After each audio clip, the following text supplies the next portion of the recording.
지금의 우리 세상은 물고기가 물속을 벗어날 수 없는 것처럼 어쩔 수 없이 이 세상은 언론이든 문화든 정치든 어떤 기본적인 아젠다가 있어요. 그러다 보니까 유발 하라리가 그 사피엔스 저자인 유발 하라리가 이런 얘기를 했습니다. 거의 대부분의 사람들은 자기 시대에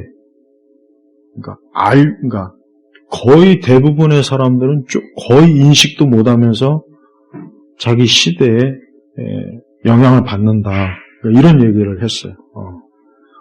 그러니까 그 얘기가 뭐냐면 대부분의 사람들은 자기가 지금 이 현 상황, 주변 이런 모든 것들이 자연스러운 거예요. 자연스럽고 아무런 거부감이 안 들면서 자기도 모르게 그 체제의 상황에 슬며시 끼어든다는 거예요. 이게 이제 갑작스럽게 예를 들면 이제 우리가 코로나 때 갑자기 백신을 맞지 않으면 어디 출입도 못하고 그거는 금세 알아챌 수 있잖아요. 그거는 이거 진짜 갑자기 왜 이래 할 수 있는데 그런 경우는 굉장히 특이한 경우고 대부분은 그러한 갑작스러운 어떤 세팅 없이 그냥 마치 물이 흘러가듯이 자연스럽게 이 사람들의 의식과 마음과 생각과 습성과 이런 것들이 사람들한테 적용이 되기 때문에 거의 웬만한 사람은 그걸 못 알아챈다고 합니다. 그러니까 그만큼 우리가 살고 있는 이 세상의 이 어떤 기본 설정, 의제가 그거를 알아챌 수 있는 사람이 거의 없대요. 그래서 우리는 자연스럽게 자기도 모르게 신문을 보고 언론을 보고 방송을 보고 어떤 문화적인 현상을 접하잖아요. 그러면 왜 저럴까? 저러면 안 되는데 이거 이상하네? 이래야 되는 게 정상인데 그렇지 않는다는 그냥 자기도 모르게 자연스럽게 바뀌는 거예요. 그런 역할을 가장 하는 그 첫 번째 이게 바로 대중 보통 심리 조작인데 그렇다고 해가지고 과격하게 심리 조작을 한다고 해서 옛날 구소련이나 무슨 옛날에 모택동 시절 문화 대혁명 때나 저 북한 같은 저런 식으로 하진 않아요. 민주주의 대부분에서 그렇게 하지 않고 대부분이 언론이나 문화, 예술, 또 드라마, 영화, 그다음에 이제 어떤 정치적인 의제도 과격하게 들이미는 게 아니라 기본적인 사람들이 좋아할 만한 거 하나하나 그런 것들을 끄집어내갖고 거기다 덧붙여서 어떤 정치적인 어떤 중요한 것들도 통과시키고 사람들이 받아들이게 하는 이게 신이에요. 그래서 이 아젠다 세팅이라고 하는 게 뭐냐면 기본적으로 우리가 살고 있는 이 현 사회는 그게 다 돼 있어요. 안 돼 있는 데가 없어요. 미국이든 한국이든 일본이든 중국이든 북한은 말할 것도 없고. 그러니까 예를 들면 우크라이나 전쟁에 대해서 찬성 반대도 찬성하는 측은 이걸 찬성하게 만드는 아젠다가 돼 있고 반대는 반대하는 의제 설정이 돼 있는 거예요. 그러면은 둘 중에 어느 것이 옳으냐 판단하는 건 상당히 또 힘들어요. 왜냐하면 이쪽 아젠다를 보면은 이거 맞는 것 같고 저쪽이면 이거 잘못됐네. 이거 오락가락 한다고. 그러면 대부분의 일반 대중은 어떻게 하냐면 골치 아파. 이게 나하고 뭔 상관이야. 그냥 넘어가 버려요. 그럼 누가 가장 좋겠습니까? 그걸 우크라이나 전쟁을 통해서 이익을 볼 사람들이 제일 좋죠. 그게 누군지는 모르겠지만 근데 이게 거기만 해당되는 것이 아니라 경제, 문화, 심지어 종교도 마찬가지예요. 종교도. 그러니까 종교라는 것도 우리 교회도 보면은 내가 딱 보면은 어떤 기본적인 아젠다가 딱 세팅이 돼 있어요. 거기에서 벗어나면 안 되는 거예요. 거기서 벗어나면 그 사람은 그 영역에서 퇴출이에요. 예를 들면 에큐메니카. 우리 시대 교회가 에큐메니카 반대하면 설 자리가 없어요. 신학교, 신학대학, 기독교 언론, 방송, 문화, 예술 어디든지 설 데가 없어요. 왜요?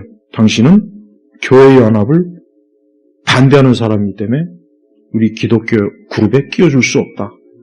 그러면은 누구나 다 거기에 대해서 거부감이 있겠지만 만약에 그렇다고 해서 뭐 내가 그걸 저항할 수 있는 개인적인 힘도 없고 그냥 나는 이런 것들을 절대 어떤 뭐 내 이익의 손해를 감수하고라도 난 이건 받아들일 수 없다 하는 사람 빼고는 다 거기에 들어가는 거예요.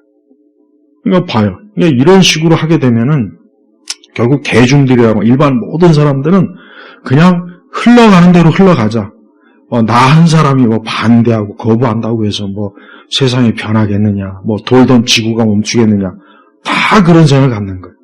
그러니까 역사적으로 지배하는 세력들은 제일 먼저 어떤 아젠다 설정을 가장 중요하게 여기는 거예요.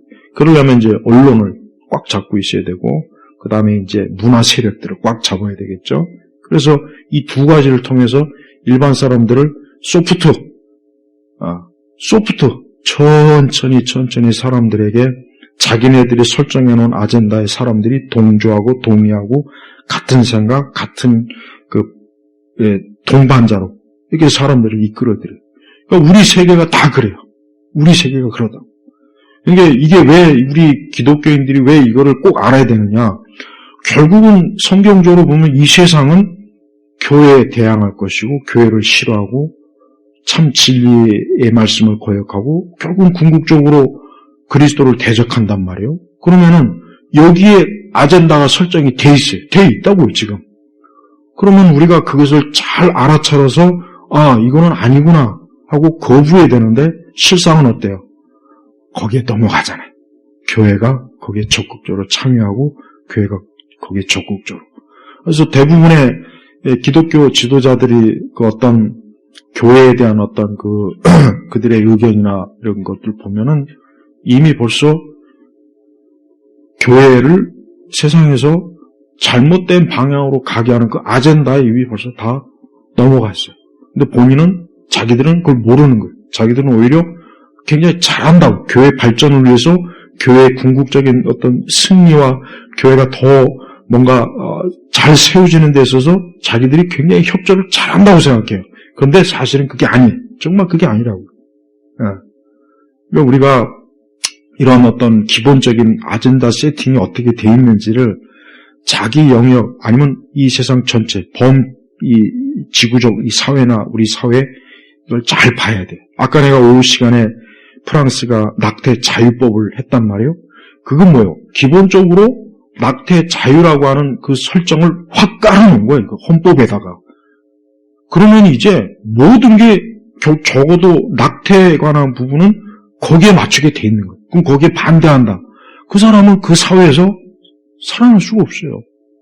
그 사람은 그 사회에서 완전히 배척당하는 거란 말이에요. 그럼 그걸 감수할 수 있는 사람은 몇 명이나 되겠어요? 거의 없죠. 나는 프랑스에 있는 그 카톨릭 교회나, 물론 카톨릭은 거기에 대해서 반대 의견을 냈어요. 하지만 카톨릭 자체가 그거를 그러면 극단적으로 반대할 수 있는 과연 용기가 있겠냐? 분명히 없을 거라고요. 그러니까 이 하나의 예를 봐도 어떤 우리가 살고 있는 이 세상이 기본적으로 무언가의 세팅, 딱 사람들이 뭔가의 어떤 딱 정해진 자리에 여기 앉아 있어야 돼라고 깔아놓은 그 아젠다, 어떤 의제가 그게 성경적이면 너무나 좋지만 그게 성경하고 거부되는 거라면은 우리가 그 자리에 앉아 있어야 되느냐? 아니면 나는 이걸 거부하고 나는 이걸 앉았을 때 받는 모든 이익을 다 내가 버리고서라도 뛰쳐나가야 돼. 그리스도의 자리에 앉아있느냐. 이게 큰 거예요. 근데 이런 것들이 얼마나 많이 지금 오고 있어요. 근데 아까 유발 하라리 얘기처럼 교회 자체가 전혀 이런 거 의심 못해요. 그냥 뭐든지 다 좋사오니. 그러니까 뭐든지 다 좋으니까 사람들이 그저 좋아하는 거라면 그게 뭐든지 다 좋으니까 다 받아들입니다. 다 받아들여요.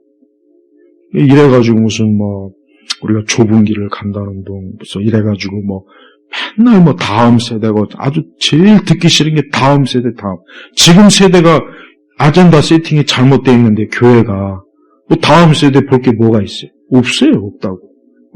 그래서 우리가 이제 AI 지금 요즘 언론에서 계속 보면은 AI가 이제 이제 가짜 뉴스 생성에 아주 막 그리고 그 미국의 그 AI가 이제 뭐 미국의 국부 대통령이 뭐 흑인으로 해가지고 막 난리가 났죠. 근데 결국 그것도 AI에게 정보를 주입하고 딥러닝 시키는 주체가 누구예요? 사람이잖아요. 그럼 그 사람이 그러니까 누구 말대로 PC주의에 오염된 AI가 지금 가짜 뉴스를 그런 식으로 자꾸 생성해낸단 말이에요. 봐요. 벌써 AI에게 기본적으로 깔려져 있는 그 아젠다가 PC나 어떤 예를 들면 신좌파나 아니면 무슨 어떤 반기독교적인 게 세팅이 돼 있으면 AI도 결국 어쩔 수 없는 거라고요. 거기에 맞게 무언가를 형성을 할 거 아니에요. 그림이든 사진이든 철학이든 드라마든 영화든 간에 벌써 봐요. 그러니까 이게 그래서 어떤 기업이나 정부나 어떤 그 기관들이 아젠다 설정을 굉장히 중요하게 여깁니다. 이거를 잘못 설정해 놓으면은 그 이유가 이제 문제가 커지는 거예요. 그래서 세계적인 다국적 기업들은 예를 들면 그 구글이나 이런데 그들이 설정해 놓은 아젠다를 딱 보면은 기독교하고 맞지 않는 게 많잖아요. 스타벅스도 마찬가지고. 우리가 이런 것들을 잘 분별해야지 이런 거 그냥 신경 안 쓰고 그냥 하다가는 내가 어느새 나도 모르게 내가 우리 하나님의 진리하고는 상반된 자리에 내가 거기 앉아 있어요. 이런 일들이 너무 많습니다. 한두 가지가 아니에요. 그래서 이 아젠다 세팅이라고 하는 것은 일반 사회, 그러니까 종교를 떠나서 일반 사회적 관계에 있어서도 엄청난 지금 일들이 벌어지고 있어요. 근데 대부분의 사람들은 전혀 인식 못합니다. 그냥 자기도 모르게 하루하루 충실히 살았는데 가보니까 결국 어느 순간엔 이게 아닌데 이게 왜 이럴까? 근데 그때는 이미 늦은 거예요. 이미 늦었다고. 늦었기 때문에 그때서는 자기가 그걸 한다는 것 자체가 거의 그냥 삶의 막을 내려야 되는 정도까지 결정해야 돼요. 우리가 이 세상과 이 막이나 이 세대가 갈수록 기독교와 반대되는 아젠다 설정을 이 사회 곳곳에다 지금 하고 있는데 이런 것들을 잘 분별할 생각을 하지 않고 그냥 교회가 거기에 끌려다니는 걸 보면은 주님 말씀대로 이 세대의 자녀가 빛의 자녀보다 어떤 부분은 지혜로운 거에 딱 맞아요.